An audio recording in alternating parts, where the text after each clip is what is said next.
बघ प्राजक्ता, मी तुला आत्ता जे सांगणार आहे ना, जे तुला दाखवणार आहे ते बघून तू अजिबात टेन्शन घेऊ नकोस हा बेटा. मी आहे, मी हा प्रॉब्लेम सॉल्व्ह करेन. तू तू काळजी करू नकोस. हा, तू तू अजिबात काळजी करू नकोस. आई, हे माझ्या रिलेटेड आहे का काही? होय, हे तुझ्या रिलेटेड आहे. पण प्राजू, काळजी करू नकोस ना. मी आहे, मी हे सॉल्व्ह करेन. हे बघ, हे बघ.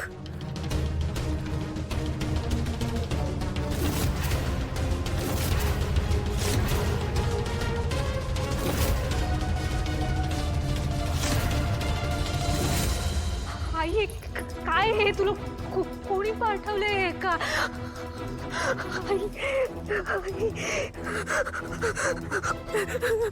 राजू, शांत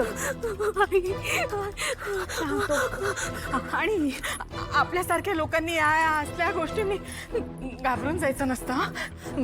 मी आहे. तू फक्त शांत हो राजू, शांत हो आणि मला मदत कर.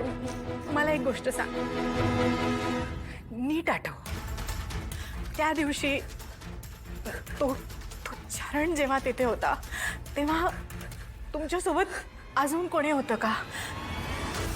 त्याचा एखादा मित्र होता, तुझी एखादी मैत्रीण होती, कोणी तिसरं होतं तिथे? कोणी हा व्हिडिओ कोणी शूट केला प्राजू? आई, मला काहीच आठवत नाहीये. मला नाही माहिती. मला नाही माहिती. असं कसं प्राजू? आठव बरं. तू एक काम कर, हे बघ, हा नंबर बघ. हा बघ, हे नंबर्स बघ. हे ओळखीचा नंबर आहे. हा तुझ्याकडे सेव आहे. तुझ्या कुठल्या मैत्रिणीचा, मित्राचा, कोणाचा तरी नंबर आहे. हा नाही. आठवणी सांग. मला खरंच नाही माहिती. हा व्हिडिओ ना मला एका अननोन नंबरवरून आलाय. मी या नंबरवर कॉल बॅक केला, तो नंबर स्विच ऑफ येतोय. मी काय करू? मी पोलीस कंप्लेंट करू का? नाही, पोलीस कंप्लेंट केली तर आपलीच बदनामी होईल.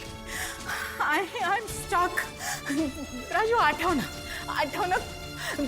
तू माझी मदत करू शकतेस प्राजू. आठव, सांग. नाही वेळ, मला काहीच आठवत नाहीये ग. त्या राजू, काय नाही करतेस तू? काय नाही करतेस? तू तुझं तोंड शिवलंय का बाळा कोणी? का कोणी तुझ्यावर दबाव आणतंय?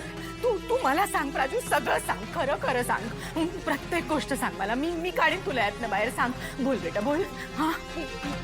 छान झाला अगं. गावाला गेलो ना की तिथून परत यावं असं वाटतच नाही. पायच निघत नव्हता तिथून. होय अहो, गावची हवाच असते बघा तशी. बरं, तू आता अचानक कशी आलीस? काही काम होतं का? नाही अहो, काम नाही. मी तुम्हाला सांगायला आलतो का 2 दिवस मी जरा गावाकडे निघालोय माझ्या. अरे वा. अरे मग आधी सांगितलं असतंस तर आमच्या बरोबरच आली असतीस की. होय अहो, म्हणजे माझं अचानकच ठरलं. नाहीतर आलोच असतो की तुमच्या संग.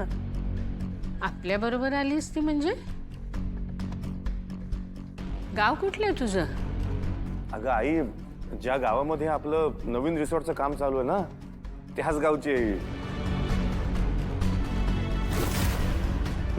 तिथेच पहिल्यांदा आम्ही हिला कबड्डी खेळताना पाहिलं होतं. खरं की काय? म्हणजे तुझं तेच आहे गाव? होय.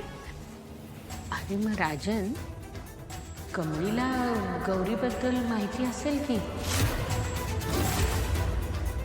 कोण गौरी?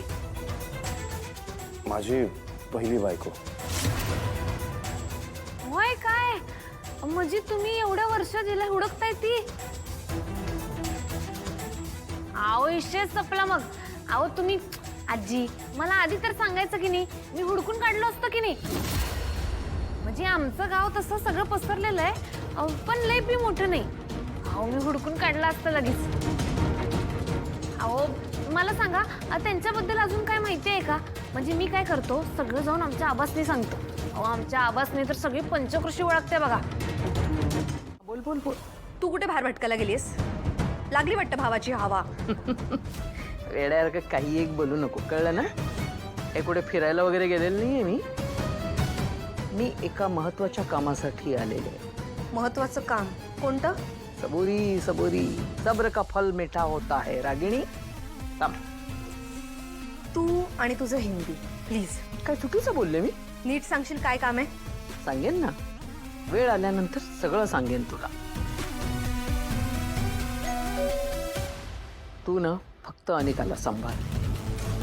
कारण मी ज्या कामासाठी आले ना त्याने तिचा आणि आपल्या सगळ्यांचाच फायदा होणार, लक्षात ठेव. हो, पण कसं आहे ना, अनिका गेली बाहेर अँड यू नो व्हॉट, ती गावछाप कमळी इथे आली आहे. म्हणे मला म्हातारीला आणि राजनला भेटायचे. रागिणी तू पण अशी आहेस ना. अशा चांगल्या कामासाठी मी आलेले असताना त्या मुलीचं, त्या कमळीचं नाव घ्यायची काही गरज होती का? काय आता ओरडून माझा मूड नेहमी खराब करते. बरं मला सांग, अनिका कुठे गेली? मला नाही माहिती ग, कुठे गेले तेच माहिती नाही. काय काय आई आहेस का तू? अगं तुझं ना तुझ्या मुलीवर अजिबात लक्ष नाहीये. हे बघ, ती कुठे जाते, काय करते ह्याच्यावर खरं तर तुझं लक्ष असायला पाहिजे. आणि मग बाहेर जाऊन काहीतरी असं वेडेवाकडे चाळे काहीतरी करते ना, निस्तरायला कोणाला लागतं? निस्तरायला आपल्यालाच लागतं ना. हो ना, आपल्याला पडण्यापेक्षा मलाच जास्त निस्तरायला लागतं.